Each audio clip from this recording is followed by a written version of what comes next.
I think it comes down to discipline, how much you're willing to put in, like the time, the effort, sacrifices, like not just the training, comes down to everything you do, all of that comes together. I think those small 1%ers are what make the difference. If you stay disciplined and you stay consistent, you're definitely going to see the results sooner rather than later.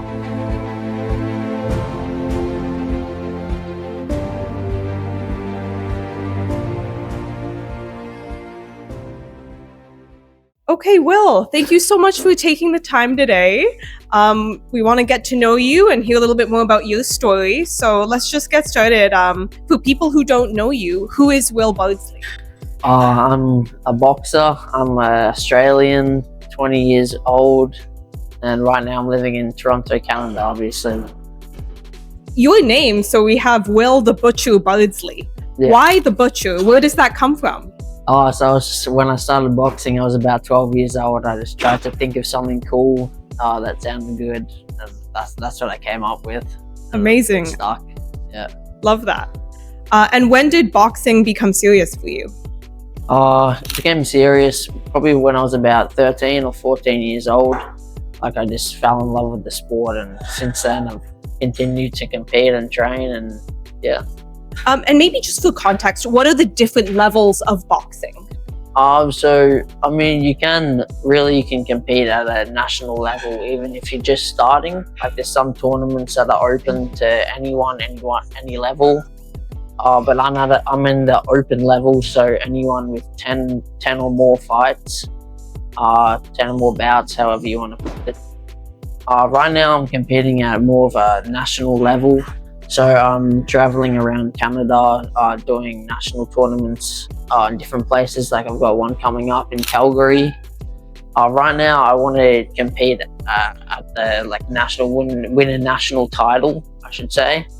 So I want to win the national competitions and tournaments here in Canada, and then hope to go back to Australia, win the states and nationals there. Awesome. What big fights or competitions do you have coming up? Say, what's the biggest fight on your calendar right now? Right now, it would be the Canada Cup, which I said previously.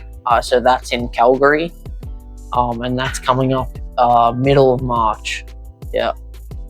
How do you feel for it? I feel really good, yeah. Obviously, I've had really good training and really good preparation, so I feel good. Awesome.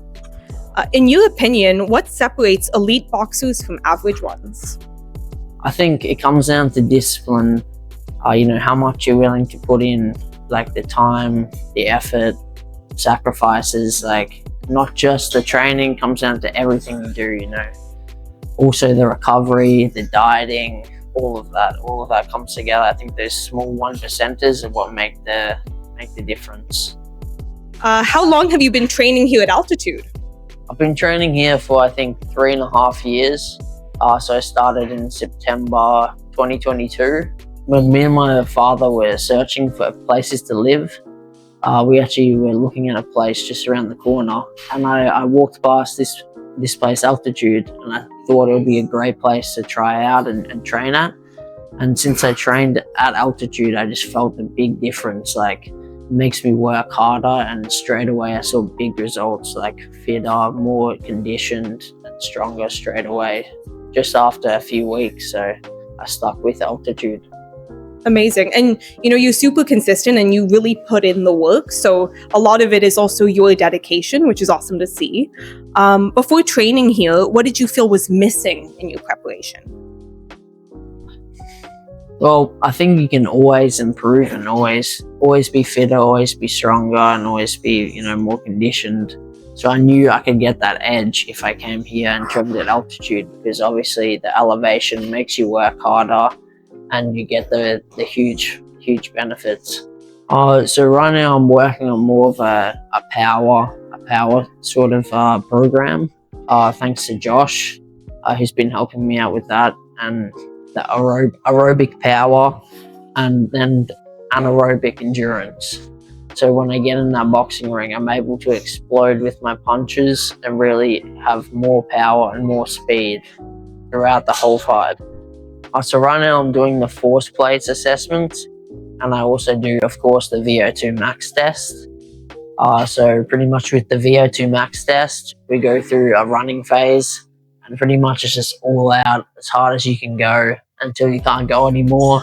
And then that sees how much oxygen you can bring in per kilogram with that test. And with the force plates, that's pretty much explosive exercises, so like squat jump or explosive push-up, to see how much power and force we can actually generate.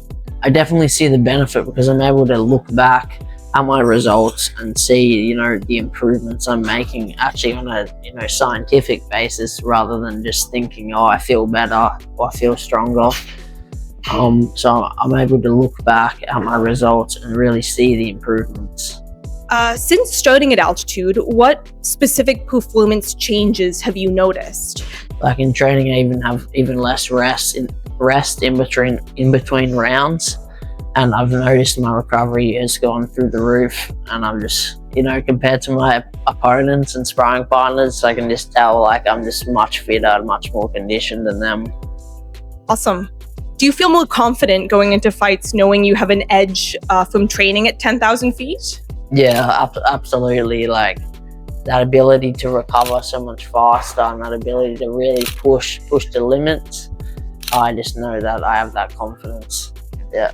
All right, let's talk a little bit about your mental edge and kind of how you get ready for your fights. So how do you stay sharp and disciplined during training and in the ring? Well, I always set myself a sort of schedule that I stick to. I stay disciplined to it. My training here, my training at boxing, and then my other stuff at home, where I sort of do like kind of hand-eye coordination drills, and I'll watch boxing videos, analyze that, and I'll make sure my diet's on point so I can make weight, and then my recovery as well, obviously. So make sure I get that proper rest in as well. Awesome. What does an average training week look like for you? For me, normally I train at boxing 5 times a week or 4 times a week, depends what that week's looking like. I'll train here at altitude 3 times a week, and I'll train with a strength coach 3 times a week. Normally here I'll have preparation and warm-up exercises. So just a general warm-up basically, and then I'll go into sort of isometric and power work. So I have explosive exercises and exercises that really are like holding the contraction in the muscles.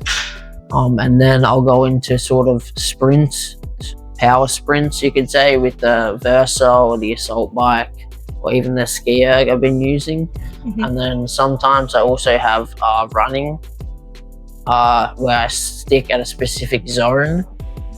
So normally it's more lighter, zone 2 or zone 3. And I'll also have intervals with running. Yeah. Awesome. All at 10,000 feet too. Yeah, yeah. What would surprise people about how much work goes into being ready for one fight? I think it's really how consistent you have to be, really, is what people would be surprised. Like you can't just come for 2 weeks and then think, oh, that's enough. You got to be consistent every week, at least like 4 or 5 weeks, I would say, to really see those improvements and see that preparation. And looking ahead, what does success look like for you in 2026? I would say definitely winning a big important tournament. So something like the national championships for sure. Yeah. What's the long-term vision for Will the Butcher Bardsley? I would say definitely going to the Olympics and Commonwealth Games, and then turning professional and winning a world championship there, and even undisputed champion there. That's awesome. Well, we're gonna be there cheering you on at the Olympics. What would you say to a combat athlete who's considering training here at altitude? Yeah, I would say definitely, if you want that extra edge, this extra couple % over your opponent, you're definitely going to get that here at altitude, because obviously it makes you work harder and makes you push that extra bit. Even no matter what training you're doing, you're gonna feel the difference. Yeah. Absolutely. Is there any advice that you'd give to a young boxer who's looking to compete at a high level? I would say, like we were speaking about before, the discipline and consistency. Just if you stay disciplined and you stay consistent, you're definitely going to see the results sooner rather than later. Amazing. Thank you so much, Will. We're really excited to follow your amazing career and see you at the Olympics one day. Thank you. I look forward to it.